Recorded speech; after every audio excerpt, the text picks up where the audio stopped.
সম্মানিত viewers, honourable teachers, ICT in education online প্রশিক্ষণ কোর্সে সবাইকে অভিনন্দন ও শুভেচ্ছা। আমাদের এই অনলাইন প্রশিক্ষণ কোর্সে মূলত প্রাথমিক বিভিন্ন বিষয়ের ডিজিটাল কন্টেন্ট তৈরির যে দক্ষতা সেটি অর্জন করানোর জন্য এই প্রশিক্ষণটি আয়োজন করা হয়েছে। ইতিমধ্যেই আমরা আমাদের পূর্বের টিউটোরিয়ালটি প্রাথমিক বিজ্ঞান বিষয়ে ডিজিটাল কন্টেন্ট তৈরি করার যে কৌশলগুলো সেগুলো আমরা আলোচনা করে দিয়েছিলাম এবং একই সাথে সাথে একটি নমুনা কন্টেন্ট কিভাবে তৈরি করে সেটি আমরা দেখিয়েছিলাম। আজকে মূলত আমরা বাংলাদেশ ও বিশ্ব পরিচয় বিষয়ে ডিজিটাল কন্টেন্ট তৈরির কৌশল জানব এবং পরবর্তীতে একটি নমুনা ডিজিটাল কন্টেন্ট উপস্থাপন করার চেষ্টা করব। আশা করছি এই ভিডিওটি দেখে এইভাবে যদি আপনারা কন্টেন্ট তৈরি করেন তাহলে আপনাদের কন্টেন্টগুলো অনেকটাই মানসম্মত কন্টেন্ট হবে। কন্টেন্ট আমরা সবাই তৈরি করতে পারি, কিন্তু মানসম্মত ডিজিটাল কন্টেন্ট তৈরি করার যে দক্ষতাগুলো রয়েছে সেগুলো ব্যবহার করা, একই সাথে সাথে আমাদের আইসিটি এবং প্যাডাগজির কম্বিনেশন করে একটি কন্টেন্টকে দাঁড় করাতে পারাটা, সেটি কিন্তু আমাদের মূল বিষয়। তো শুরু করছি। আশা করছি পুরো টিউটোরিয়াল জুড়ে আপনারা আমাদের সাথেই থাকবেন। প্রাথমিক বিজ্ঞান বিষয়, প্রাথমিক বাংলাদেশ ও বিশ্ব পরিচয়ের যে বিষয়টি রয়েছে প্রাথমিকের ক্ষেত্রে, সেটিতে আমরা গতানুগতিকভাবে যেগুলো থাকে সেটি আলোচনা করে নেব।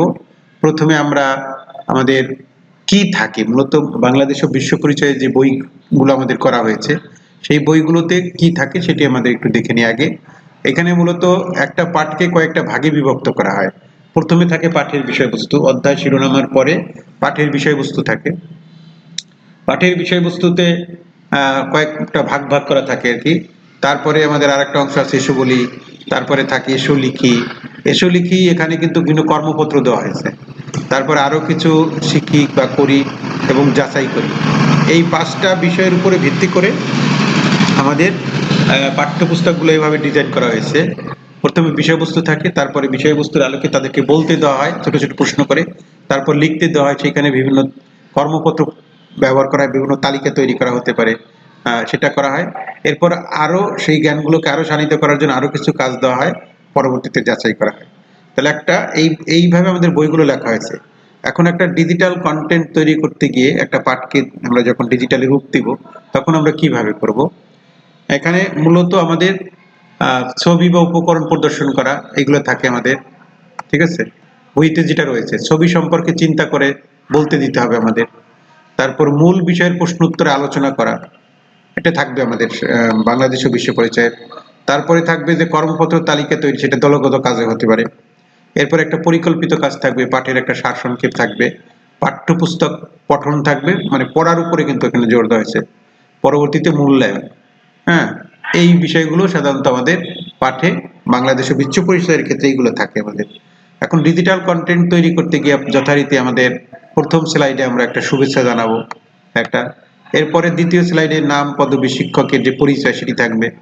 তারপরের স্লাইডে পাঠের পরিচিতি থাকবে, কোন শিরোনামটা নেওয়া হয়েছে, পাঠের শিরোনাম থাকবে, বিষয় থাকবে, শ্রেণী থাকবে, পাঠ্যাংশ থাকবে। এটা পরের স্লাইডে শিখন ফলগুলো থাকবে। এই শিখন ফলগুলো আমাদের এনসিটিভির যে কারিকুলাম করা হয়েছে সেই কারিকুলাম থেকে নিতে হবে। এখানে আমাদের চতুর্থ এবং পঞ্চম শ্রেণীর কারিকুলামটা এখনো মানে পরিবর্তন হয়নি, মানে আগেরটাই রয়ে গেছে।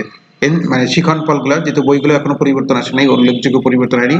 শিখন ফলগুলো তো আমাদের আগের যে টিজিটা রয়েছে সেই টিজিটাই আমাদের স্মরণ করতে হবে, মানে অনুসরণ করতে হবে। এবং প্রথম থেকে তৃতীয় শ্রেণীর ক্ষেত্রে আমাদের নতুন টিজি দেওয়া হয়েছে, সেই টিজি ফলো করতে হবে। তাহলে আমরা এইভাবে একটি কন্টেন্টকে দেখানোর চেষ্টা করব। এরপরে আমরা শিখন ফলটা লিখলাম। শিখন ফল লেখার জন্য পাঠে যাওয়ার জন্য আমাদেরকে কিছু ভিডিও দেখানো হতে পারে বা পাঠ সংশ্লিষ্ট ছবি দেখানো হতে পারে। সেটি পাঠের সাথে রিলেট করে সেটা ভিডিও হতে পারে, পাঠ সংশ্লিষ্ট ছবি হতে পারে, যেটি মূলত আবেগ সৃষ্টি করার জন্য হতে পারে অথবা পাঠে প্রবেশ করার জন্য হতে পারে। পরবর্তীতে পাঠের শিরোনামটা আমরা ঘোষণা করে দেবো যে আজকের পাঠ তাহলে আমাদের এইটা। এরপরের স্লাইডে আমাদের মানে পরবর্তী যে স্লাইড 7 থেকে 16 পর্যন্ত স্লাইড, বা এখানে কম বেশি হতে পারে আমাদের। হ্যাঁ, এটি মূলত আমরা যে টপিকটুকু নিয়েছি, বিষয়বস্তু যেটা নিয়েছি সেই বিষয়বস্তুকে ধীরে ধীরে আমাদের একটার পর একটা আমাদের শিক্ষণ অনুসারে সুন্দর করে সাজিয়ে উপস্থাপন করার জন্য যতগুলো স্লাইড লাগে সেগুলো আমাদের দিতে হবে। পাশাপাশি ছবির সাথে বাস্তব অবস্থার সাথে পর্যবেক্ষণের বিষয়টি থাকবে। এরপরের স্লাইডে মূলত তাদেরকে বইয়ের সাথে সংযোগ করাইতে হবে, পাঠ্য বইয়ের বিষয়টা। পরের স্লাইডে দলীয় কাজ রাখা যেতে পারে, সেখানে একটা কর্মপত্র দেওয়া যেতে পারে। ঠিক আছে, সেটা তারা পূরণ করলো দলগতভাবে।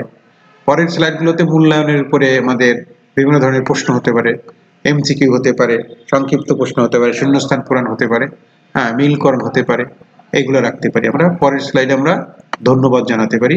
এইভাবে মূলত আমরা একটা মাল্টিমিডিয়া কন্টেন্ট আমাদের প্রাথমিক মানে বাংলাদেশ ও বিশ্ব পরিচয় যেটি রয়েছে আমাদের, সেই বিষয়গুলো এই ধারাবাহিক অনুসরণে আমরা স্লাইডগুলো তৈরি করতে পারি, কোনো একটা কন্টেন্ট তৈরি করতে পারি। তাহলে আমরা এই পর্যায়ে আমরা একটা নমুনা পাঠ একটু দেখে নিই। আমাদের এই নমুনা স্লাইডটি যদি আপনি পেতে চান তাহলে আমাদেরকে হোয়াটসঅ্যাপ করতে হবে আপনাদের। আমাদের হোয়াটসঅ্যাপ নাম্বার হচ্ছে 01719505230। এইটা নাম্বারে হোয়াটসঅ্যাপ করলে আপনারা এই পিডিএফ, এই পাওয়ার পয়েন্টের ফাইলটি পেতে পারেন। তো শুরুতেই আমাদের আজকের ক্লাসে সবাইকে স্বাগত জানাতে হবে।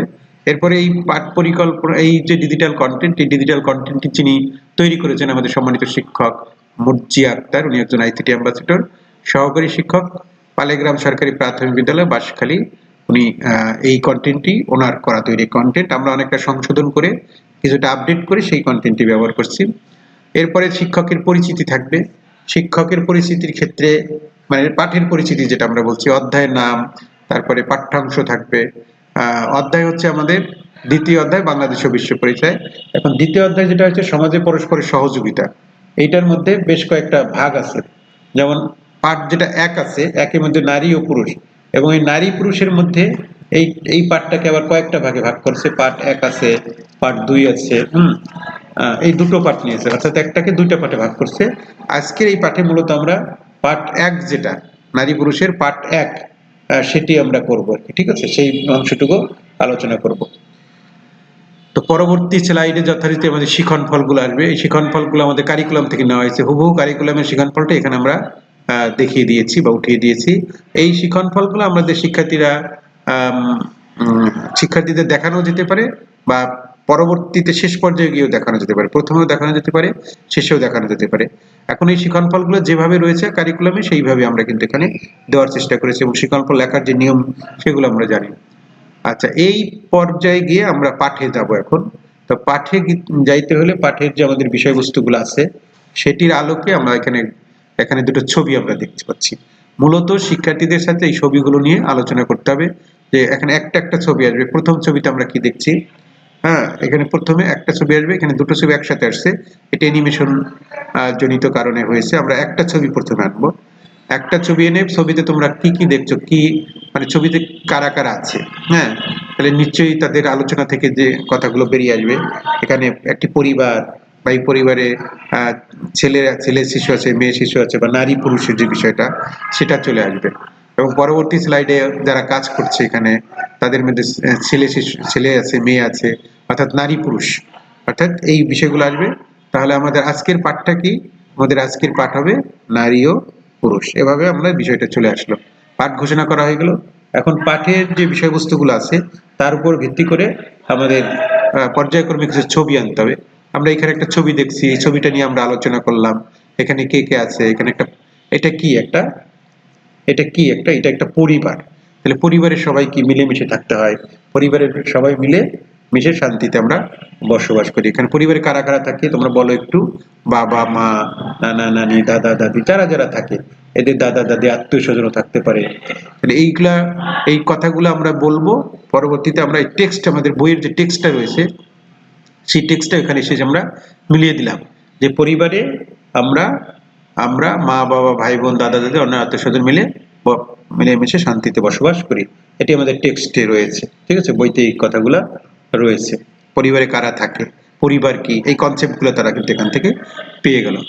এর পরবর্তীতে আমরা আরেকটা ছবি দেখি, এখানে কি হচ্ছে, কারা কাজ করছে। এখানে শিক্ষার্থীরা ছেলে এবং মেয়ে, ঠিক আছে। তাহলে ছেলে শিশু ও মেয়ে শিশু আমাদের যেমন রয়েছে, একটি পরিবারে ছেলে শিশু মেয়ে শিশু সবারই শিক্ষা গ্রহণের অধিকার আছে, এটার সাথে মিল করে দেয়, তারা লেখাপড়া শিখছে। তাহলে শিক্ষা গ্রহণের অধিকার কি শুধু ছেলেদের, মেয়েদের কি নেই? ছেলে মেয়ে সবাই সমান এবং সবারই শিক্ষা গ্রহণের সুযোগ রয়েছে। পরিবারের সাথে মিল করে করে আমরা এই জিনিসগুলো দেখালাম। একটা ছবি আসলো, পরবর্তীতে আর একটা ছবি আসবে, এখানে অ্যানিমেশন। এখানে প্রথম ছবিতে আমরা কি দেখতে পাচ্ছি, যে কাজ করছে তারা। এখানে দ্বিতীয় ছবিতে কি করছে, ছেলে মেয়ে সবাই কাজ করছে। তাহলে এই কথাগুলো কি হচ্ছে, বর্তমান সমাজে নারী পুরুষ সবাই ঘরে এবং ঘরের বাইরেও কাজ করছে। এবং প্রথম ছবিতে দেখছি কি আমরা নারী যিনি তিনি কাজ করছেন, হ্যাঁ, এখানে নারী যিনি তিনি কাজ করছেন, পুরুষ যিনি তিনিও কাজ করছেন।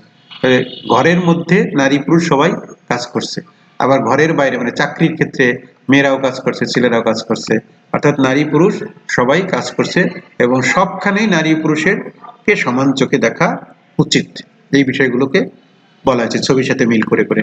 পরবর্তীতে আরো কিছু ছবি আসলো, এখানে পাঠদান করছে। এখানে কি যে নারী টিচাররাও শিক্ষকতা করছে, পাঠদান করছে, পুরুষ শিক্ষকরাও পাঠদান করছে, তাহলে নারী পুরুষ উভয়ই পাঠদান করতে পারে, সবারই সমান অধিকার আছে। পরের ছবিতে যদি আমরা যাই, এখানে নারী পুরুষ উভয়ই চিকিৎসা করে থাকে, অর্থাৎ নারী এবং পুরুষের যে বিষয়গুলো আছে সেই বিষয়গুলো এখানে বিভিন্ন ছবির মাধ্যমে দেখানোর চেষ্টা করা হয়েছে। পরের ছবিতে আমরা দেখছি নারী পুরুষ উভয় ফুল বিক্রি করছে, এটা করতে পারে, অর্থাৎ সকল জায়গায় নারী পুরুষের যে সমান অধিকার বা সবাই যে সব কাজ করতে পারে সেই বিষয়গুলো কিন্তু এখানে আনা হয়ে গেছে। এইগুলো আলোচনা করার শেষে যে আমাদের কেন আমাদের নারী পুরুষের সমান অধিকার থাকতে হবে, কেন আমাদের নারী পুরুষের মাঝে বৈষম্য করা যাবে না, এই বৈষম্য কথাটার উপর আমাদের এখানে জোর দিতে হবে। এই বৈষম্য শব্দটি আমাদের বইতে একটু বোল্ড করে লেখা আছে, সেজন্য এটাকে আমরা লাল কালি দিয়ে থাকি। অর্থাৎ শিক্ষার্থীরা এখান থেকে মূলত তাদের যে মূল্যবোধ তৈরি হবে যে নারী পুরুষকে সমান চোখে দেখা, প্লাস কারো প্রতি বৈষম্য না করা। যেহেতু আমাদের দেশে অর্ধেক নারী, তাহলে নারীকে উন্নয়নের দেশের উন্নয়ন যদি করতে হয় তাহলে নারী পুরুষের সমান অবদান আমাদের রাখতে হবে, সেই কথাগুলো আলোচনা থেকে এবং ছবিগুলো থেকে চলে আসবে। তাহলে পুরো ছবির যে বিষয়বস্তুগুলো আছে সেগুলো কিন্তু আমরা তুলে ধরলাম। এর বাইরেও আমরা আরো কিছু তুলে ধরলাম, এখানে পুরুষরা মাছ ধরে এবং নারীরাও মানে নৌকা বা মানে পুরুষরা যে কাজগুলো করে সেগুলো দেওয়া হচ্ছে, যে পুরুষরা মাছ ধরে, নৌকা চালায়, বাস চালায়, ঠিক একই সাথে সাথে নারীরা কি কাজ করে তাদের কাজগুলো কিন্তু এখানে দেখানো হয়েছে।